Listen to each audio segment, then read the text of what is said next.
is lied to us. Zenken is a girl named Yuuki, mother trucker. Oh, the first half of this episode annoyed the living shite out of me. Jesus Christ. I mean, it was that cliched, like rich parents, like the son or daughter not liking the way their lives are going about, like basically the parents deciding for the child.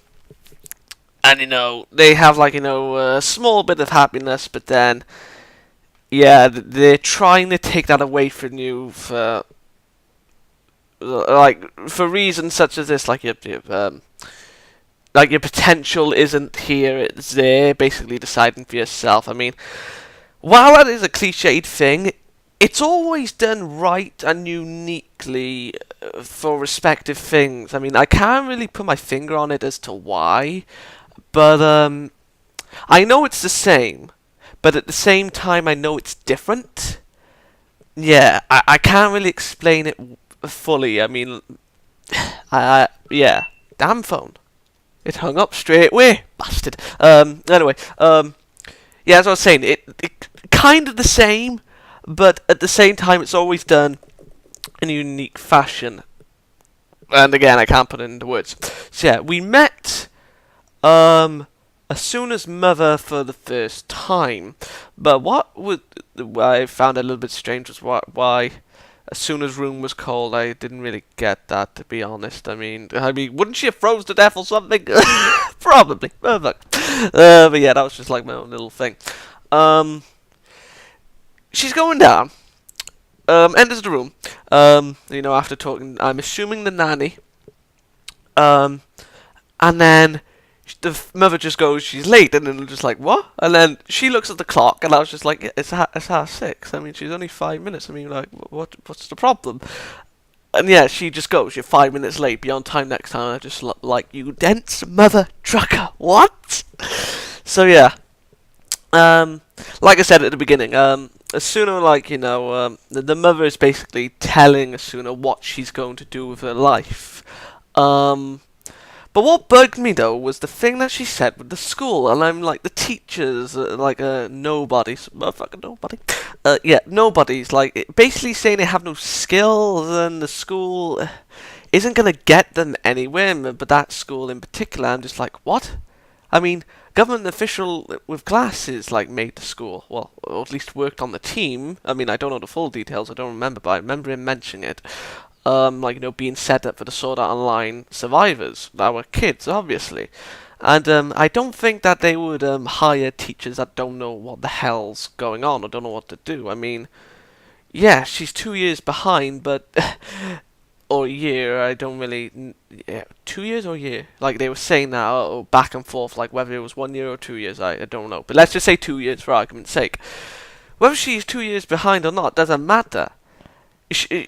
She was in a game where her life was hanging in the balance. I mean, surely you must understand that. I mean, like, 2 years of her life were gone, but yeah, it wasn't her fault. And she doesn't seem to realise that. I mean, the arrogance in that, and saying that school's a prison, monitoring them, I mean, no. I mean, if it was a prison, they would be stuck there, confined. They wouldn't. It would essentially be a boarding school. Full things considered, that's what it would be. I mean, like, she doesn't even know the definition of a prison. And then we find out that, with the suitors, like, the person that we saw last episode.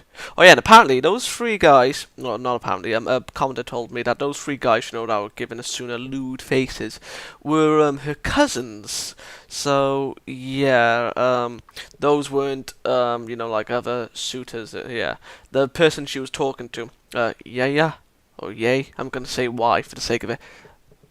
Talking to Asuna as if like they were engaged, and Asuna doesn't have any knowledge of it, but she knows, like oh, this is familiar. This is just like with the elf prince Pansy. I don't know. Before obviously all that kerfuffle happened.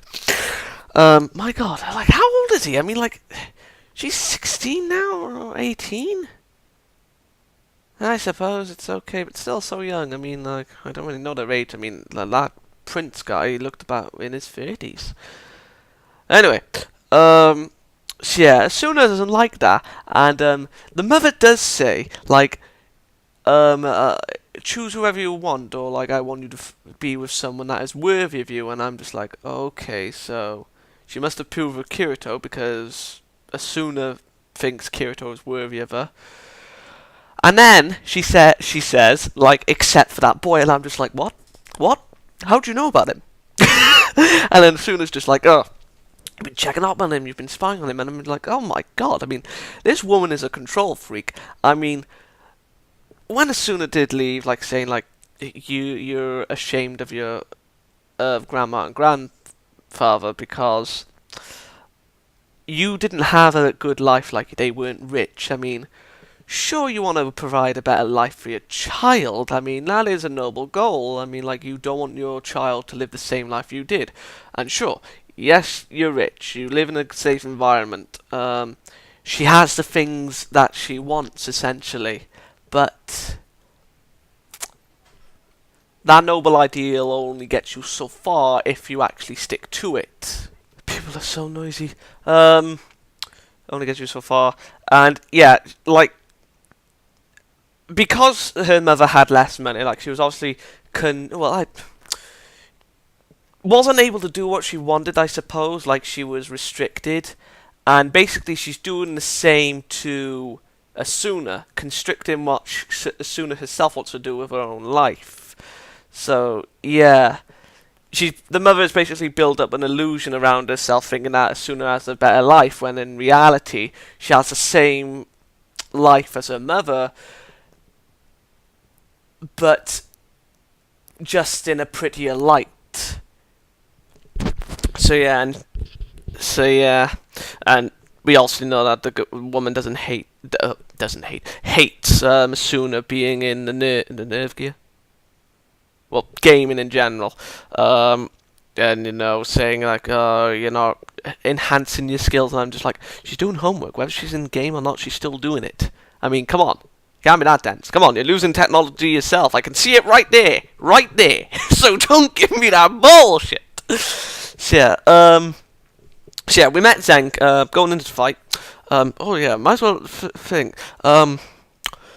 When they were talking about, I'm going into pervert mode now. When we returned to Alphen, it was just Asuna and Kirito. And they were on about the house, and then him finding that meat, and then her making it. Was that a reference to 16.5? The afterwards.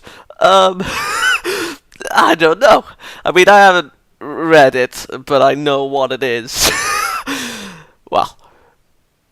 Actually, let me rephrase that. I have read it, but I haven't read the manga. I read the Wattpad version. Yeah. Oh, motherfucker. But yeah, kind of got that. Idea, like, when they were going on about that and her pounding, I was just like, is this about 16.5? No? Is it? I don't know. But call me a perv if you want. So yeah, meeting Zenken, finding out that it shut up. Finding out that he is actually a she. So yeah, trap for the most part, Liz, you fool. And then going into the fight, oh yeah, well, I can say it with this part because she was basically thinking about that as well. During the fight, and as well as in her real life persona, she wanted to have that strength she had as the mass healer, whatever she was called, of the Knight of the Blood Elf. But that title is essentially gone in both worlds. Well, in the first world, it was never really in the real life, it was never really there. But now in the world that she knows fully and is more adaptable with, that title is essentially, you could say, in the history of gaming now. But now she has to regather that strength, and she knows the only way to regain that strength is through defeating I'm gonna say Yuuki now. Yuuki. But Yuuki stops during the fight. Asuna was nearly dead. Oh yeah, and the way she cut, like, right across those breasts, motherfucker. But yeah, and then she flies off with her, saying that she didn't need to go all the way. Yeah. And yeah, we find out that Yuuki, the conversation that Kirito had with her briefly was about her being one with the game, but she isn't a hardcore player. So is she an AI? I mean, I don't really know. But yeah, flying off with Asuna, she then asks for help. So I'm assuming with the opening that the people that she's with are the people she has to help, but I don't really know what she'd have to do. But yeah, all in all, this was character development for Asuna, majorly so, and yeah. Oh yeah, and when the mother diverted responsibility with the Prince Pansy, saying, "Oh, it was all the father's fault," and I was just like, "What? No, it's both your faults. I don't give a damn. I mean, whether he chose him or you chose him, you're both at fault. She's your daughter. You should have ensured her safety." So yeah, very solid episode. Enjoyed the fight. Again, character development for Asuna, something that she's needed. I mean, I haven't read the light novel, so light novel, I don't really know how to word that. But yeah, a lot of character development for Asuna. So yeah, what did I give it last week? It was an 8. Well, whatever I gave it last week, I'm gonna give this a 8.5 to a 9. Yeah, 9. This was a solid episode, and I enjoyed it. It had, yeah, a 9. It was a solid episode. It had the good story, good fighting, animated well, in my opinion. Yeah, just a roundabout, well-balanced episode. I mean, it had the right amount of fighting and good story and story progression. So yeah, I'll see you next time. Good day.